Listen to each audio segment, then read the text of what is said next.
Alors on l'a dit, les dernières heures n'ont pas été favorables à l'accusation. Voyons justement ce soir comment les membres de la communauté guinéenne de New York ont réagi à ces derniers éléments. On va écouter également les voisins qui résident dans le Bronx, là où Nassifatou Diallo vivait avant le début de l'affaire. Notre équipe s'est rendue sur place. Reportage Hakim Abdelkalek et Yanaël Neplanche.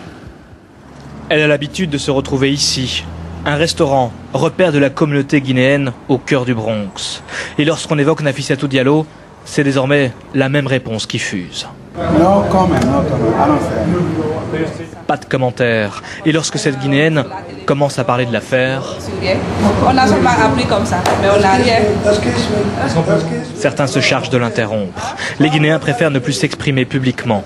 Hors caméra, ils se contentent de nous dire que la justice fait son travail. Mais pour les autres membres de la communauté afro-américaine, la thèse de la femme de ménage ne tient plus. Vous quittez la chambre où vous avez été attaqué.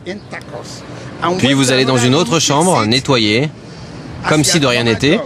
Et puis vous revenez ensuite expliquer ce qu'il vous a fait. Est-ce que ça vous semble crédible? Je pense que c'est mauvais pour la communauté car maintenant, dès qu'une autre personne sera violée, ils vont la regarder différemment et se diront peut-être qu'elle ment. Rares sont désormais les voix qui s'élèvent pour la soutenir. Je crois à son histoire, car je ne pense pas qu'une pauvre femme d'Afrique de l'Ouest puisse inventer ça face à l'un des hommes les plus puissants du monde. Non loin de là, à la dernière adresse de Nafisatou Diallo. Pazam qui vivent dans son appartement, le 4G. Sur le même palier, les voisins se font discrets. Elle ne semblait pas être une femme qui avait beaucoup de problèmes. Elle paraissait aimable. Je n'imaginais pas qu'il puisse y avoir autant de mensonges dans sa vie.